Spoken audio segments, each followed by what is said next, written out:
Bonjour à tous, aujourd'hui je vais vous montrer comment on met en fonction son combiné chauffage-chauffe-eau Truma avec la commande CP+. En premier temps, vous appuyez sur la petite molette. Vous allez avoir une petite icône d'un camping-car qui clignote, donc on est sur la position chauffage. Vous réappuyez dessus.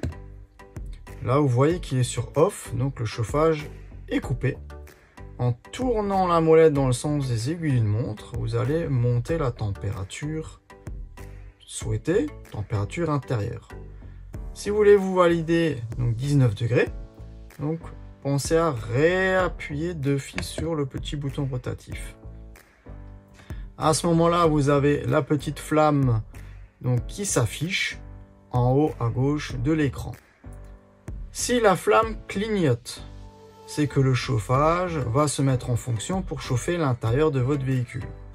Si la flamme est fixe, comme maintenant, c'est que la température à l'intérieur de votre véhicule est atteinte.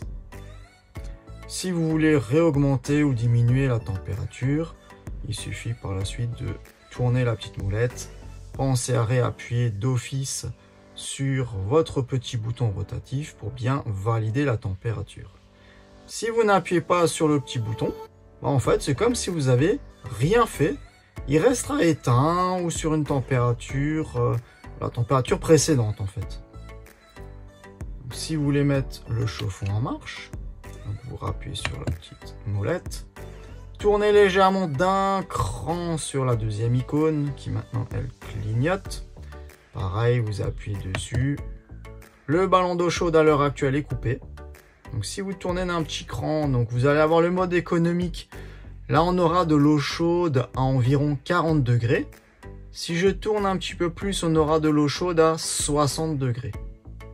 Après, vous avez un petit bouton boost un petit peu plus loin qui lui en fait va réduire la ventilation du chauffage pour avoir plus de calories pour chauffer le ballon d'eau chaude pour être un petit peu plus rapide.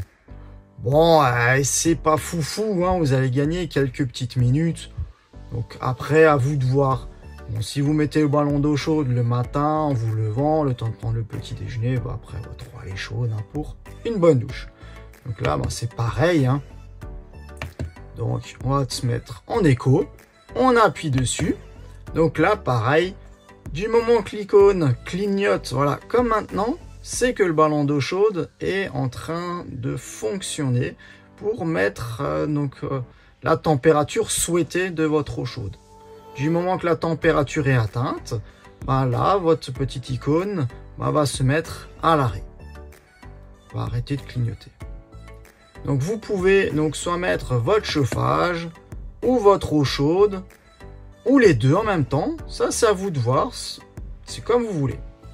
Donc pour couper, c'est l'effet inverse. On va sur l'icône, on va dans le sens inverse des aiguilles d'une montre, sur off, et on pense bien à valider à nouveau. Si vous ne le faites pas, c'est comme si vous n'avez rien fait, il restera, comme dit, dans la position précédente. Un petit peu plus loin, vous avez un ventilateur. Le ventilateur, lui, va servir soit quand vous êtes en mode chauffage, pour maintenant, soit avoir le chauffage en mode économique. Là, il consommera un minimum d'électricité, un minimum de gaz ou de gasoil, suivant le type de chauffage que vous avez. Ou sinon, vous pouvez le mettre aussi en mode boost. Là, il consommera un petit peu plus d'électricité, vu que la ventilation tournera beaucoup plus vite. Le brûleur, pareil, pourra fonctionner aussi un petit peu plus et consommer un petit peu plus. En mode économique, il marche très bien. Moi, j'ai jamais touché. Ça suffit. Ensuite, ici, vous avez une petite icône pour une minuterie. Pour dire, voilà, je souhaiterais que le matin ou à telle heure, le chauffage ou l'eau chaude ou les deux démarrent et se coupent à telle et telle heure. Voilà. Ça peut être pratique. Après, à bien faire attention, c'est que l'heure soit à la bonne heure. Parce que si, admettons, il est, je sais pas, 17 h et la petite horloge qui est sur le petit panel affiche 2 h du matin, forcément, ça va pas démarrer au bon moment.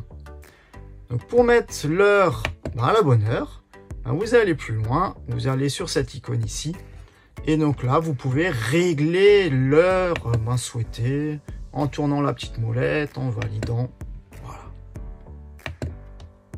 Et la dernière icône, elle, c'est pour faire un petit reset du tableau, si maintenant vous avez fait un peu n'importe quoi dessus, pour régler le contraste, la luminosité, voilà. Pour finir, vous avez encore ici, donc il avait affiché donc une petite bouteille de gaz. C'est pour dire qu'il va prendre en fait du combustible pour faire fonctionner le brûleur. Après, si vous avez un chauffage diesel, l'icône ça va toujours être la même. Après, sur ce modèle-là, je n'ai pas la version électrique, donc je peux malheureusement pas vous montrer comment basculer de diesel ou gaz maintenant à la partie électrique. Mais en tout cas, vous pouvez, donc, il y aura une petite icône qui, elle, va s'afficher juste en dessous de la bouteille.